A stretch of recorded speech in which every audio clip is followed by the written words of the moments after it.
InsyaAllah malam ni kita mulakan di halaman yang ke-478 Renungan dan pengajaran. Bismillahirrahmanirrahim. Assalamualaikum warahmatullahi wabarakatuh. Ila hadatin Nabi Mustafa Muhammadin sallallahu alaihi wasallam wa ala alihi wa ashabil kiram wa ila kafatil anbiya wal mursalin wal awliya wal syuhada wal ulama was salihin. Syai'u lillahi lahum wa lana al-Fatihah. A'udzu billahi minasy syaithanir rajim. Bismillahirrahmanirrahim. Alhamdulillahi rabbil alamin, arrahmanir rahim, maliki yaumiddin. Iyyaka na'budu wa iyyaka nasta'in. Ihdinas siratal mustaqim. Siratal ladzina an'amta 'alaihim ghairil maghdubi 'alaihim waladdallin. Amin. أعوذ بالله السميع العليم من الشيطان الرجيم. بسم الله الرحمن الرحيم. الحمد لله رب العالمين حمدا يوافي نعمه ويكافئ مزيده. يا ربنا لك الحمد كما ينبغي لجلالك الكريم عظيم سلطانك. اللهم صل على سيدنا محمد طب القلوب ودوائها وعافية الأبدان وشفائها ونور الأبصار وضيائها وعلى آله وصحبه وبارك وسلم. اللهم أخرجنا من ظلمات الوهم. Ya Allah, Tuhan kami, keluarkanlah kami daripada kegelapan rasa ragu-ragu. Wa akrimna binuril fahmi. Muliakanlah kami dengan cahaya kefahaman. Waftah lana abwabal ilmi. Bukakanlah bagi kami pintu-pintu ilmu-Mu. Wa zayyina bil akhlaqil hasanati wal hilm. Dan hiasilah diri kami dengan akhlak mulia dan sopan. Wa sallallahu wasallam alaihi walhamdulillahi rabbil alamin. Summa amma ba'. Yang saya muliakan Al-Fadil Tuan Nazir Masjid Ar-Rahmaniyah, seterusnya tuan-tuan imam, Imam Naudi, tuan-tuan Bilal, tuan-tuan Siap, pegawai serta ahli jawatankuasa Masjid Ar-Rahmaniyah, seterusnya tuan-tuan haji, puan-puan hajah, ibu-ibu, ayah-ayah, sahabat-sahabat, saudara-saudara muslimin muslimat, hadirin hadirat yang dimuliakan Allah Subhanahu wa taala. Kita panjatkan setinggi-tinggi kesyukuran kita pada Allah Subhanahu wa taala atas limpahan nikmat yang tidak terkira pada kita. Mudah-mudahan segala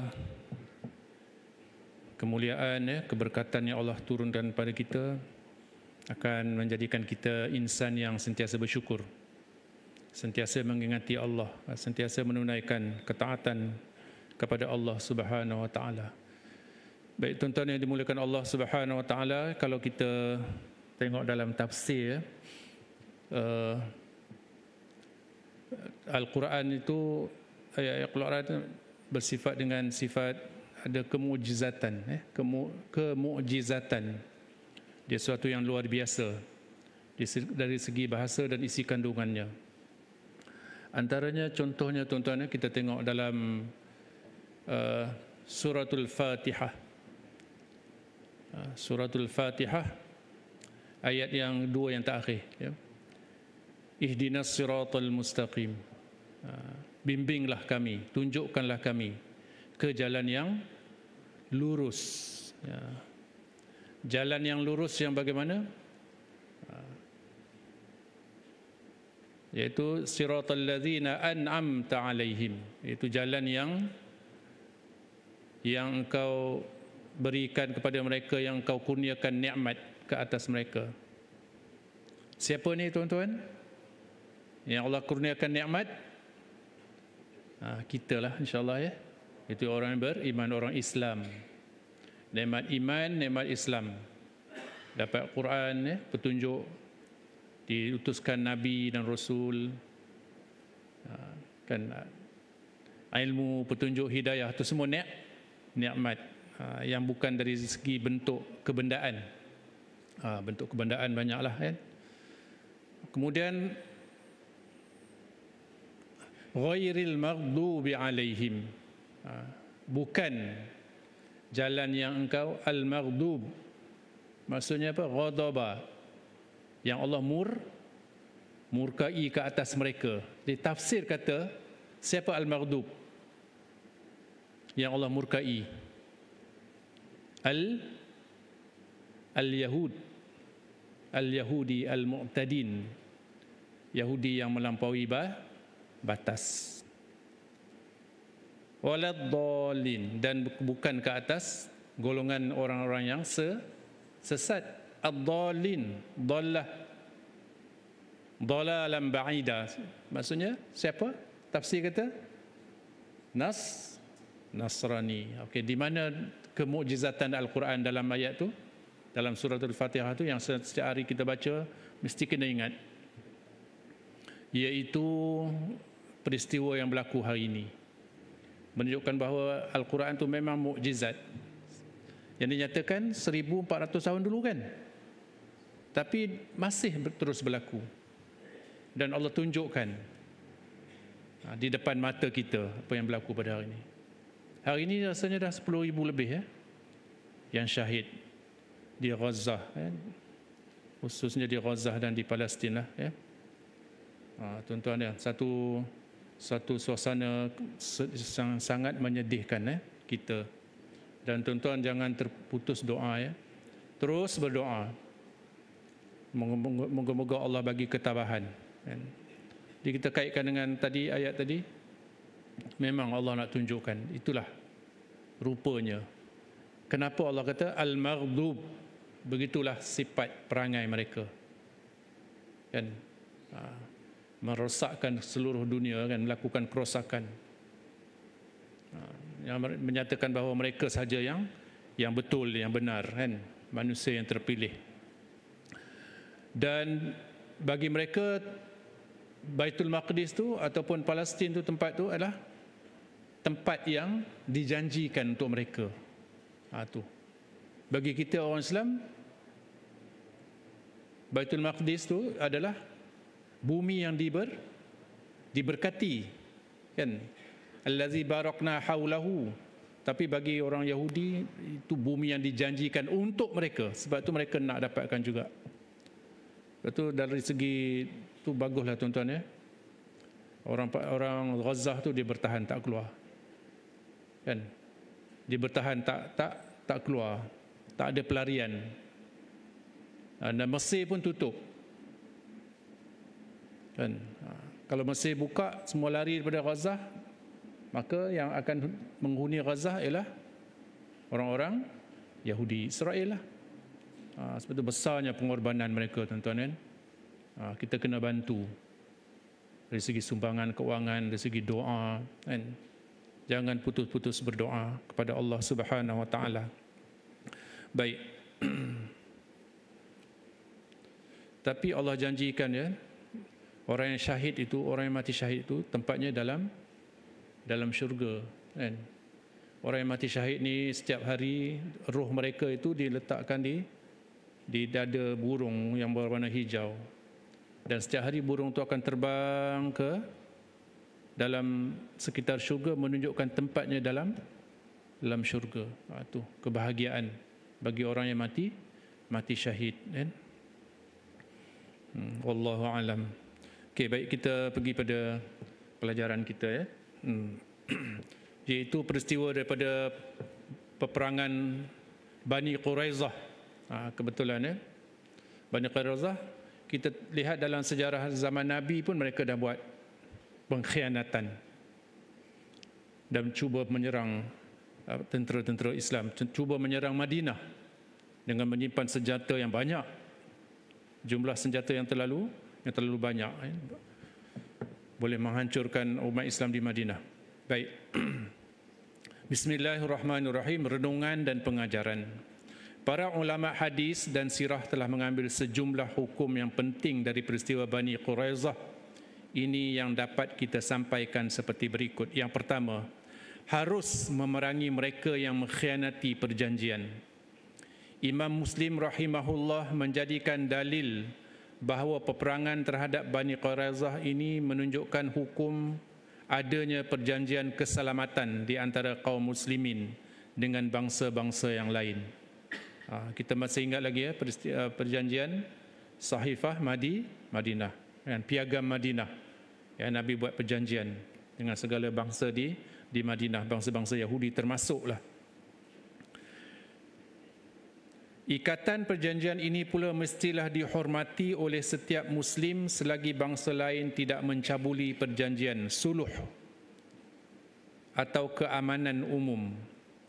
Namun demikian, jika perjanjian atau keselamatan dicabuli, maka urusan tindakan seterusnya terserahlah kepada masyarakat muslimin untuk menentukannya. Sini. Jadi kita tahu bahawa mereka semua dibunuh. Nabi sallallahu alaihi wasallam melantik seorang sahabat, Sayyidina Sa'ad bin Mu'az, untuk menjatuhkan hukuman tu bentuk macam mana. Kerana mereka melakukan pengkhianatan, tuan-tuan ya. Bila dibongkar tempat perkampungan mereka di Khaybar itu, didapati ada 1,500 bilah pedang. Pedang untuk apa? Untuk perang lah, kan? Bukan pedang untuk kopek kelapa, kan? Kan? Pedang untuk perang, memang pedang. 1,500 pedang, tuan-tuan bayangkan ya. Memang persediaan mereka. Kita kaitkan dengan hari ini bagaimana mereka memanglah kan, Israel itu memiliki kekuatan dengan dibantu oleh kuasa-kuasa besar, kan? Amerika, British dan sebagainya tu. 2,000 batang tombak. Tombak ya, 2,000 batang tombak. 300 baju besi dan 500 perisai yang dibuat daripada besi dan kulit. Makna sini mereka dah bersiap sedia untuk melakukan peperangan. Tiba masanya, saatnya belum sampai, kan? Tapi perancangan mereka itu terbongkar akhirnya. Dan mereka memang berniat untuk melakukan pengkhianatan. Itu satu. Jadi memang wajarlah, kan, diperangi dan dibunuh mereka. Yang keduanya, harus menyerahkan perbicaraan urusan kaum muslimin dan tugas-tugas mereka kepada pimpinan tertentu. Imam An-Nawawi rahimahullah alaih telah menegaskan seharusnya, yakni jawaz, menyerahkan perbicaraan hukum ke atas urusan-urusan kaum muslimin dan tugas-tugas penting mereka kepada seorang hakim muslim yang layak, adil dan soleh sebagai tempat rujuk dalam sesuatu perkara untuk menjatuhkan hukum. Seluruh ulama telah ijma' terhadap perkara khawarij di mana mereka menolak tahkim ini. Kaedah ini menjadi hujah ke atas mereka. Jadi kaedah yang Nabi SAW buat, iaitu dengan melantik seorang sahabat namanya, sahabat yang dilantik ni diakui ataupun diterima oleh orang-orang Yahudi untuk menjatuhkan hukuman kepada mereka. Maknanya Nabi membuat suatu peluang lah, kan? Sebab Sa'ad bin Mu'az ni dikatakan bersekutu daripada Khazraj, dan dia jadi kawan lah dengan Yahudi Quraizah ni. Jadi Quraizah ni sebenarnya ada peluang untuk pujuk Sa'ad bin Mu'az supaya memberi hukuman yang ringan. Bagaimana Nabi memberi peluang kan kepada Yahudi tu, kot-kotlah, kan? Kalau Sa'ad bin Mu'az ni nak bagi hukuman yang ringan, kan?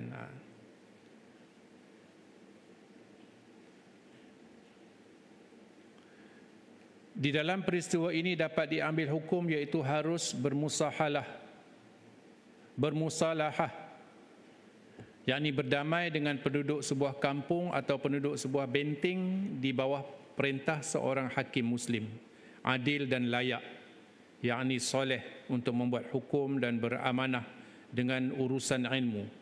Beliau berkewajipan menghukum sesuatu untuk muslihat kaum muslimin. Sekiranya beliau menjatuhkan sesuatu hukum, maka hukum itu hendaklah dipegangnya dan tidak harus bagi seorang imam dan kaum muslimin merujuk balik, tetapi boleh dirujuk sebelum hukum itu dijatuhkan. Jadi Rasulullah sallallahu alaihi wasallam pun bagi suatu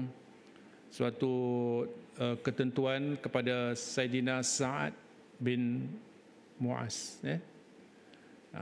Sayyidina Sa'ad bin bin Mu'az. Akhirnya Sayyidina Sa'ad bin Mu'az ni dia menjatuhkan hukum kepada orang-orang Yahudi itu dengan hukuman bunuh, iaitu 700 lelaki Yahudi yang telah akil baligh dibunuh. Wanita dan kanak-kanak tidak dibunuh tapi dijadikan sebagai hamba.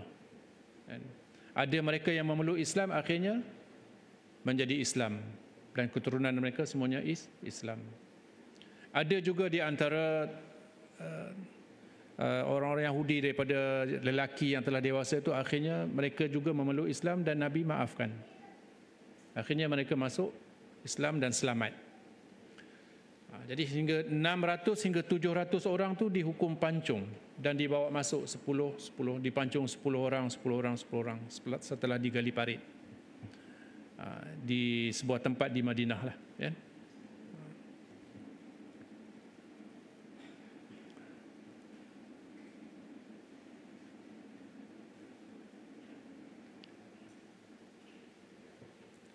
Yang ketiga, syarak mengharuskan ijtihad dalam masalah furu' dan pasti berlaku perselisihan pendapat mengenainya.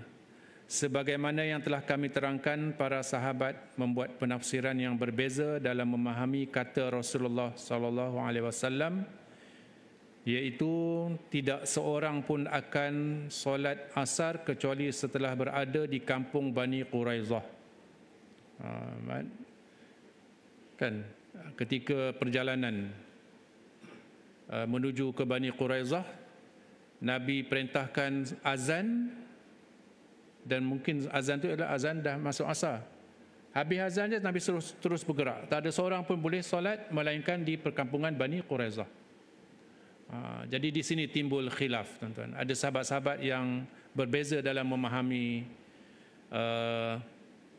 apa yang dinyatakan oleh Rasulullah. Tidak ada seorang pun yang boleh solat melainkan di perkampungan ataupun di kampung Bani Quraizah. Daripada Madinah itulah, kan, nak pergi menyerang di Quraizah tu. Jadi ada sahabat yang memahami itu Nabi suruh cepat, segera. Lalu mereka pun berjalan dengan cepat. Kemudian pada satu masa mereka berhenti dan solat asar. Sebab mereka faham bahawa tujuan Rasulullah kata tu untuk suruh cepat, biar cepat sampai. Itu salah satunya, kan. Dan yang sahabat kumpulan yang kedua faham mereka tak boleh solat di mana-mana melainkan sampai di Bani Quraizah. Sampailah mereka tu dah masuk Isyak baru sampai. Dah masuk waktu Isyak. Lalu mereka terpaksa qada solat asar tadi pada waktu Isyak, kan. Kemudian berita ni, tuan-tuan, sampai kepada Rasulullah sallallahu alaihi wasallam, kan. Dan Rasulullah sallallahu alaihi wasallam menerima dua-dua pandangan sahabat tu. Tak ada Rasulullah kata kamu salah, kamu tak betul. Sebab itu kefahaman sahabat. Di sinilah antara contoh khilaf yang berlaku sampai hari ini. Dan benda-benda khilaf ni tidak akan ada jalan penyelesaian dia. Tak akan ada. Kan benda khilaf sampai hari ini, kan. Ada suatu, banyaklah tuan-tuan semua dah maklum. Ada satu kisah, tuan-tuan, yang berlaku kepada sahabat pada zaman Rasulullah SAW ketika satu solat. Ini diriwayatkan dalam hadis yang sahih. Dalam satu solat ada sahabat-sahabat solat. Ini riwayat Anas bin Malik. Bila Nabi sebut bangun daripada rukuk, Nabi sebut Sami Allahu liman hamidah. Ada sahabat sebut Rabbana walakal hamd, kan? Hamdan kasiran tayyiban mubarakan fih. Kalau kita baca Sami Allahu liman hamidah, Rabbana walakal hamdu, kan. Tapi ada sahabat yang dia baca lain sikit. Dah habis solat, Nabi tanya, siapa yang baca begini-begini? Waktu sahabat yang baca hamdan kasiran, kan? Betul hadis dia? Hamdan kasiran tayyiban mubarakan fih, kan. Sahabat tu mengaku, saya wahai Rasulullah sallallahu alaihi wasallam, kan. Lalu Rasulullah kata, aku melihat Bila kamu sebut itu, aku melihat lebih 30 malaikat datang membawa doa tu, bawa naik ke atas. Maksudnya Rasulullah mengakui, membenarkan apa yang dilakukan oleh sahabat, tapi Nabi tak buat. Kan, Nabi tidak menyebut begitu, tapi Nabi mengiyakan yang sahabat buat. Ini satu hujah lah tuan-tuan kan. Ada sahabat-sahabat kita kata apa yang Nabi tak buat, kita tak boleh buat. Tuan Aziz. Kan? Nabi tak buat, jangan tak buat. Jangan kita pandai-pandai buat. Sebenarnya tuan-tuan, itu kaedah kan. Kaedah ni telah lama dijawab oleh para alim, ulama. Bahawa kebaikan-kebaikan untuk kemaslahatan tu kan, boleh kita buat. Dan walaupun zaman Nabi tak buat pun. Kan? Tapi kalau ulama kata kalau perkara itu boleh mendatangkan kepada kebaikan, buat.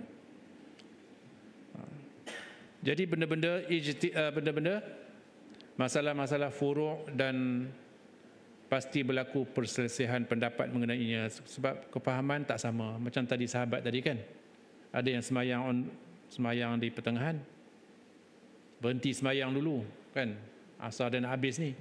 Ada sahabat yang faham sampai dulu ke Bani Quraizah baru solat, dan Nabi terima kan, dua-dua. Oh, kita tak boleh kan. Terus kita hukumkan sebagai apa? Bid'ah. Sesat dia. Itu Imam Asy-Syafi'i rahimahullah kata ada bid'ah hasanah, kan? Bid'ah yang baik, bid'ah yang betul, kebaikan. Dan kita sangat, dalam masyarakat kita lah sangat mesra dengan pendapat-pendapat, pandangan-pandangan Imam Asy-Syafi'i, sebab kita memang diajar macam tu dah dulu.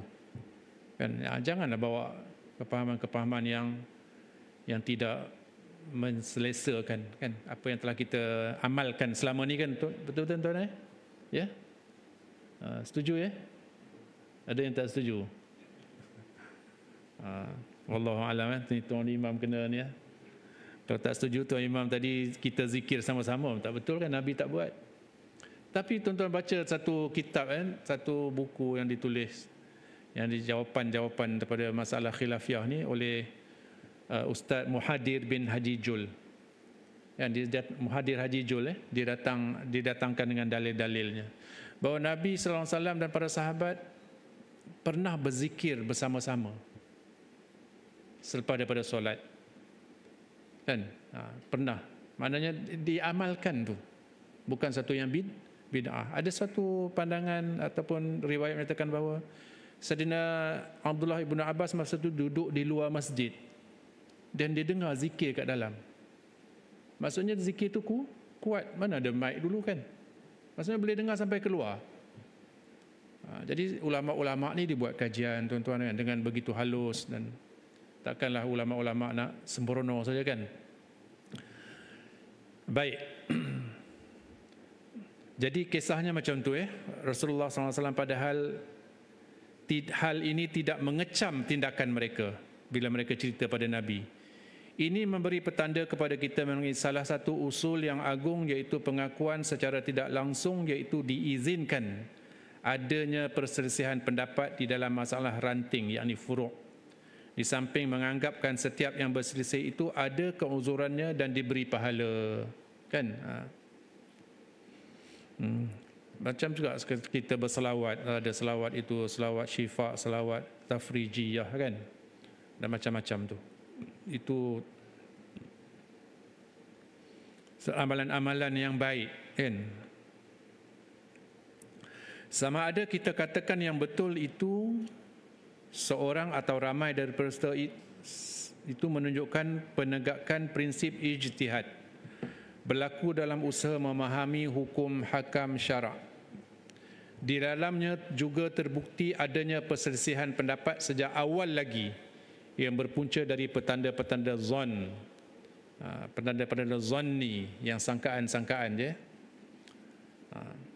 Ada zon, ada qat'i, ada zonni, ada qat'i. Kalau qat'i itu tak ada pandangan lain, tak ada dalil lain. Kalau zonni itu ada dalil-dalil yang lain, kemungkinan dalil-dalil lain itu lebih kuat. Zonni sangkaan je, tapi qat'i itu tetap. Kan?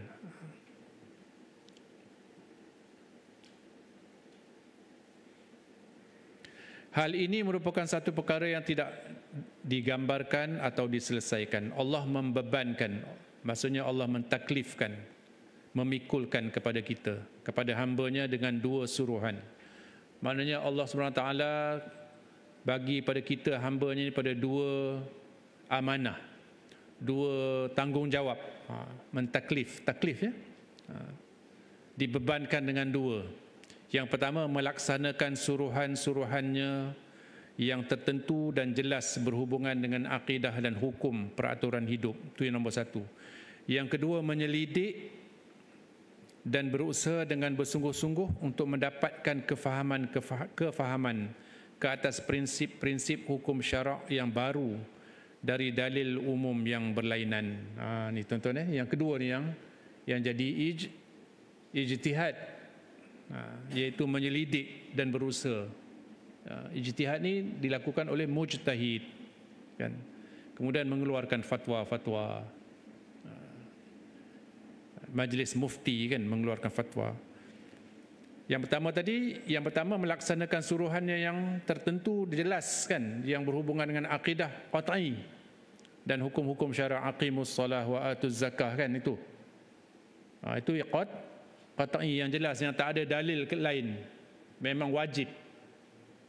Yang keduanya, bila timbul perkara-perkara yang zanni, yang ada dalil-dalil lain, iaitu kena kita selidik dan berusaha dengan bersungguh-sungguh untuk mendapatkan kefahaman-kefahaman ke atas prinsip-prinsip hukum syarak yang baru dari dalil umum yang berlainan.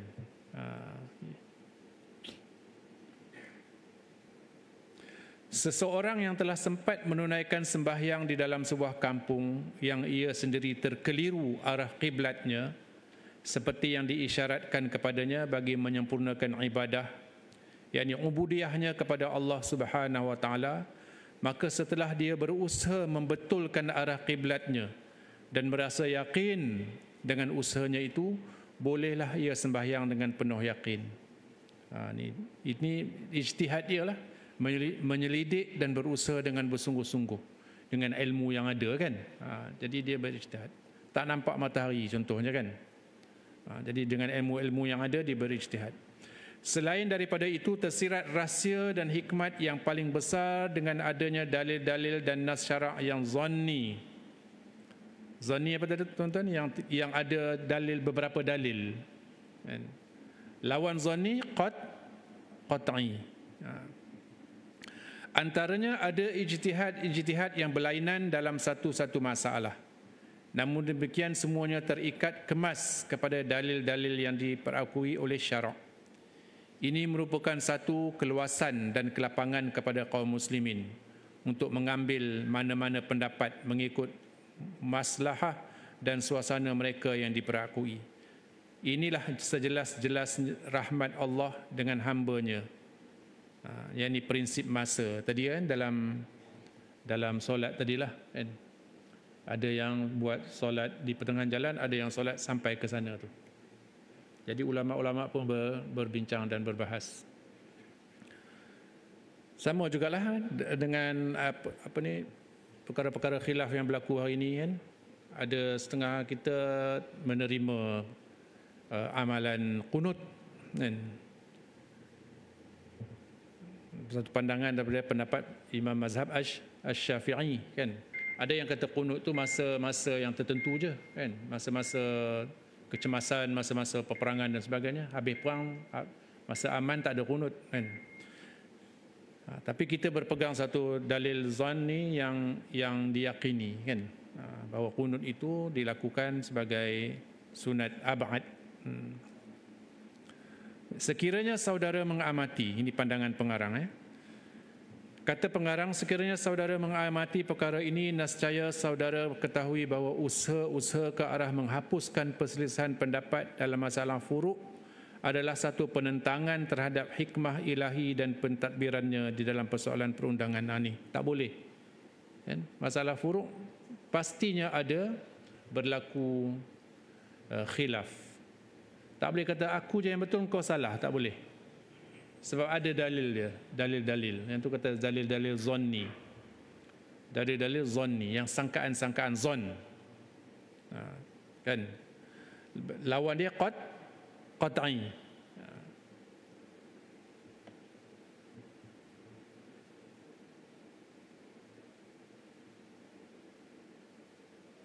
Usaha itu juga adalah sejenis usaha yang sia-sia dan batil.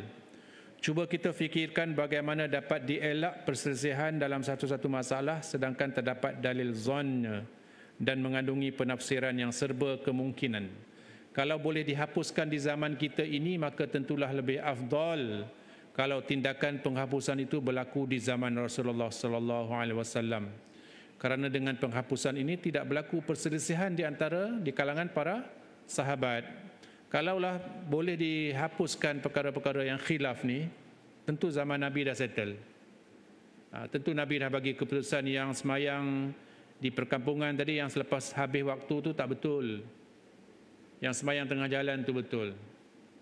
Tentulah Nabi dah cakap awal-awal kan. Tapi Nabi sebagai satu rahmat, Nabi biarkan dua-dua kan, mengikut ijtihad masing-masing kan. Dan tak mungkinlah tuan-tuan kan, kita menyalahkan pandangan atau hujah dalil yang orang lain pegang dan kita betulkan dalil kita. Itu yang jadi bergaduh tu. Bid'ah membid'ah, sesat menyesatkan dan sebagainya tu.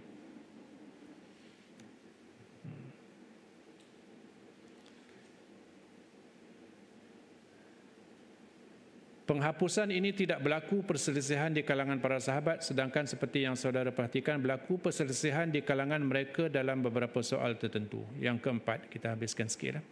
Pengakuan orang-orang Yahudi mengenai kenabian Muhammad Rasulullah sallallahu alaihi wasallam telah pun saudara lihat melalui perbualan Ka'ab bin As'ad dengan rakan-rakan Yahudinya.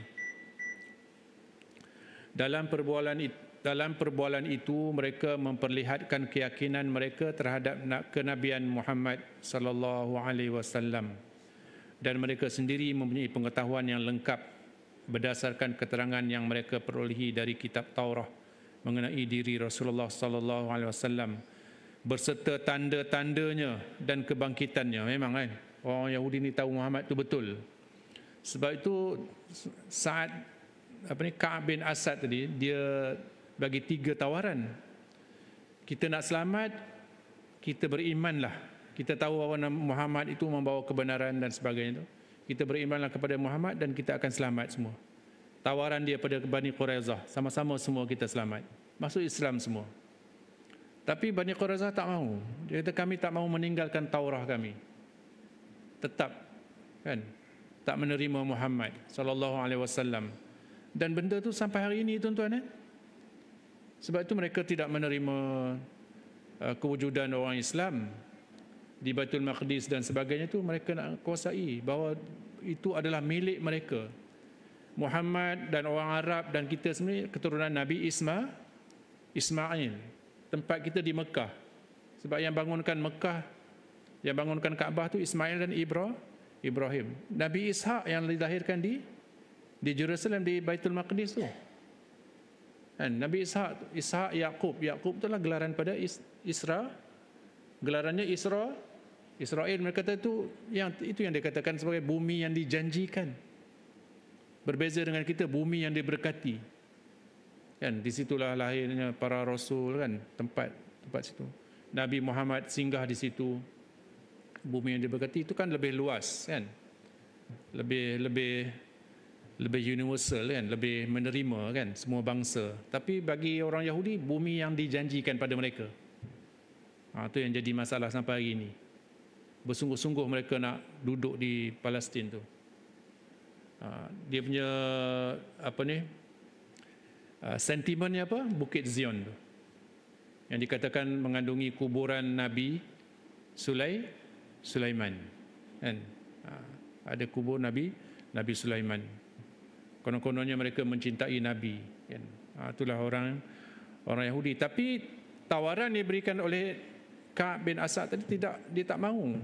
Sedangkan mereka tahu kebenaran Nabi Muhammad tu. Ya'rifunahu kama ya'rifuna abna'ahum.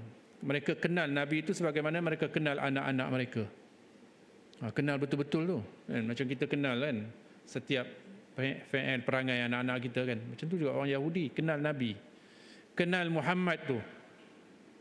Dalam kitab mereka disebut Muhammad itu sebagai Ahmad, kan? Ahmad. Namun demikian didorong oleh semangat menghambakan diri kepada asabiyah. Asabiyah apa? Merasa bangga dengan bangsa dia. Asabiyah. Dan kesombongan menyebabkan mereka menjadi kufur, seperti mana yang terjadi ke atas ramai manusia yang berpura-pura tidak beriman dan tidak faham. Ini merupakan dalil-dalil syar'i bahawa Islam itu tegak dengan akidah pegangan dan hukum hakamnya yang umum sebagai agama fitrah manusia yang suci. Islam tu agama fitrah, tuan-tuan, ya. Betul, ya.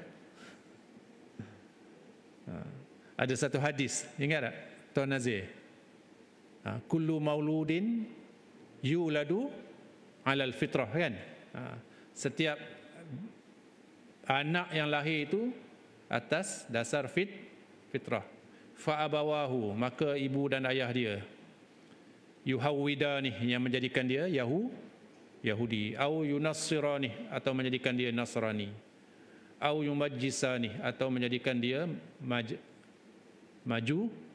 Majusi, agama sembah api, kan?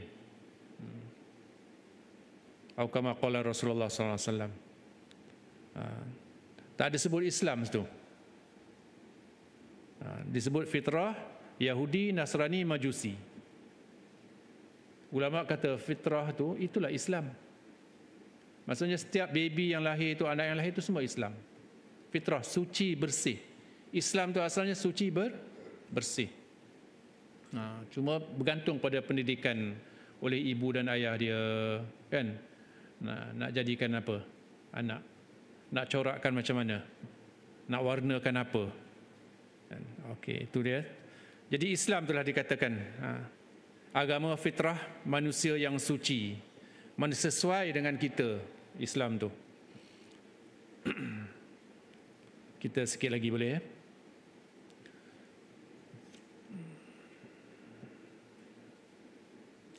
Islam dan akidahnya secocok dengan tuntutan akal. Islam dan perundangan serta hukum hakamnya secocok. Secocok apa? Sesuai, ya? Ataupun serasi. Serasi maknanya sesuai sangat, memang ngam lah istilahnya, kan? Secocok dengan keperluan manusia dan kehendaknya. Keinginan kita dengan kehendak Allah tu sama. Sepatutnya lah kalau ikut Islam. Melainkan kita dikuasai oleh nafsu, kan? Jadi dia mengotorkan fitrah kita. Tidak ada seorang pun yang berakal setelah mendengar tentang Islam kemudian dia mengkaji dan mempelajarinya lalu dia engkar dengan Islam. Tidak ada. Bahkan ramai, kan, antara orang Yahudi akhirnya memeluk agama Islam, orang cerdik pandai. Tuan-tuan kat Malaysia pun ramai, ya?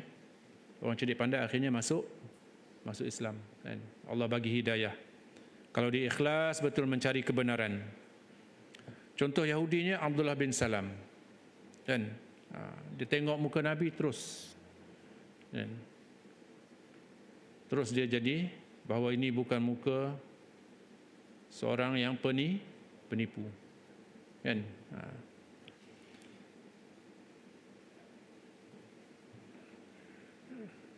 Lalu dia engkar dengan Islam. Perkara ini berlaku atas dua kemungkinan. Pertama, sama ada seorang itu tidak pernah mendengar khabar langsung mengenai Islam, atau kalau dia mendengar pun merupakan satu perkhabaran yang batil. Dia dengar Islam tu secara Islam dengan maklumat yang tak betul tentang Islam. Kalau dia dengar betul-betul tentang maklumat yang betul, dia akan masuk Islam sebab sesuai dengan jiwa dia, fitrah dia sebagai manusia. Keduanya, ia mengenal hakikat Islam dan mengetahui isi kandungan Islam, tetapi ianya menolak kebenaran Islam kerana dendam, kesumat dan hasad dengki. Baghyam bainahum. Ini yang ada pada Yahudi, kan? Allah sebut baghyam bainahum.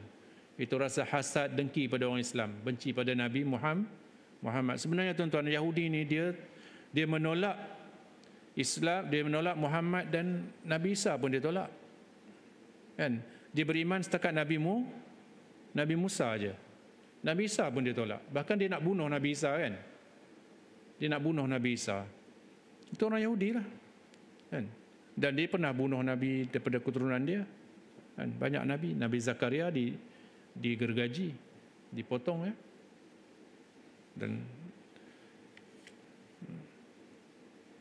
kerana apa? Dendam, kesumat dan hasad dengki yang mencengkam dan bersarang di hatinya terhadap kaum muslimin, atau kerana muslihat tujuannya, atau kerana takutkan hawa nafsunya tidak dapat menikmati keinginan-keinginan rendahnya. Nafsu ni dia inginkan kepada benda-benda yang rendah je, rendah dunia kan. Nafsu ni inginkan kepada dunia tu maksudnya, dan daripada kalimah rendah, yang level rendah, dunia. Jadi nafsunya, keseronokannya, kan, nak enjoy dan sebagainya, semua tu tak ada nilai, kan. Tidak ada nilai kebaikan kepada seseorang, kan. Sebenarnya itu yang dipuja oleh nafsu, dan ada ramai yang terpesona dengan nafsu dia, akhirnya dia dibelit oleh ikatan nafsu, kan. Wallahu alam. InsyaAllah tuan-tuan, kita sambung pada kuliah yang akan datang. Yang nombor 5, nombor 5, nombor 6. Lepas tu habis, insyaAllah kita guna kitab yang baru pula. Wa sallallahu ala sayyidina Muhammad wa ala alihi washabihi wasallam, walhamdulillahi rabbil alamin. A'udzubillahi as-sami'il 'alim minasyaitonir rajim. Bismillahirrahmanirrahim. Alhamdulillahi rabbil alamin, wassalatu wassalamu ala asyrafil mursalin wa ala alihi wa ashabihi ajma'in. Allahumma rzuqna ilman nafi'a. Ya Allah, Tuhan kami, kurniakanlah kami ilmu yang bermanfaat, wa rizqan halalan tayyiban mubarakan, rezeki yang halal, yang baik dan yang barakah, wa amalan salihan mutaqabbala, dan amalan kebaikan yang Engkau terima. Rabbana atina fid dunya hasanah, fil akhirati hasanatan wa qina azaban nar. Wa sallallahu ala sayyidina Muhammad wa ala alihi washabihi wasallam, walhamdulillahi rabbil alamin. تقبل الله منا منكم تقبل يا كريم. السلام عليكم ورحمة الله وبركاته. سبحانك اللهم وبحمدك أشهد أن لا إله إلا أنت أستغفرك وأتوب إليك. بسم الله الرحمن الرحيم. والعصر إن الإنسان لفي خسر إلا الذين آمنوا وعملوا الصالحات وتواصوا بالحق وتواصوا بالصبر. صدق الله العظيم. اللهم صل على